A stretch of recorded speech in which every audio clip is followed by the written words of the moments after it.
Hi everyone, I'm Dineshkumar from IEM Trichy's PGPBM batch of 2024 to 2026. For my final assignment today in Indian economic policy, I have chosen to elaborate on a significant economic challenge facing India today. I want to talk about a puzzle at the heart of the Indian economy. Here's a paradox. India's working age population is 900 million, but fewer than 3% of them are employed in a formal manufacturing job. On one hand, we have world-class services sector, the IT parks of Bangalore, the financial hubs of Mumbai, the startups in Gurgaon. This is the India that makes headlines. On the other hand, more than half of the people still work in agriculture, often with very low incomes and very less security. So why hasn't our boom created millions of good factory jobs, the kind of jobs that lifted people out of poverty in China, in South Korea, and other countries? This is the problem of India's lopsided growth. It is like trying to climb a ladder that is missing its first step. To understand the missing step, we need to look back. After independence, our leaders wanted to protect small local businesses. Noble idea. So they created a small scale industries reservation policy. This policy banned large firms from making hundreds of everyday products garments, shoes, toys, even simple household items.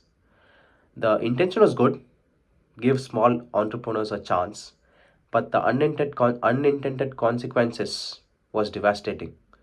Instead of building large, efficient factories that could compete globally, we ended up with a patchwork of tiny workshops.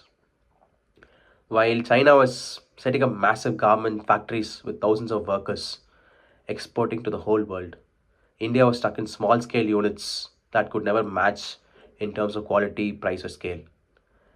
That policy meant to help actually broke the first step of the ladder.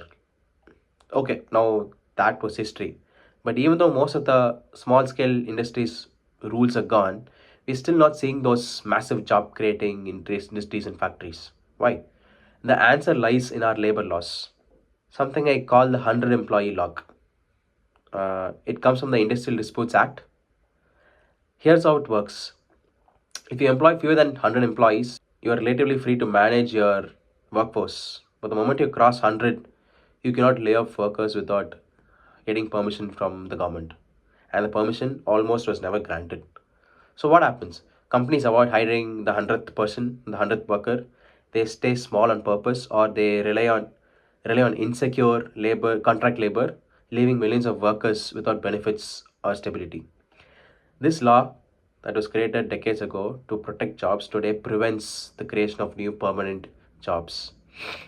It's one of the biggest reasons India lacks factories employing thousands of unskilled and semi-skilled workers. So now how do we fix this? It's not about stripping workers of rights. It's about updating the system so that it actually works in today's economy. The solution is to reform Industrial Disputes Act. The companies should have flexibility to adapt, but workers must be protected through generous severance pay, health insurance, funds for retraining and reskilling. In short, we need to shift from protecting the job to protecting the worker. This isn't new. It's how South Korea and even China built their industrial base. Flexible hiring, rules combined with strong safety nets. We could start right now by piloting these reforms in the special economic zones. If special economic zones show job creation at scale, it will build confidence to roll out reforms nationwide.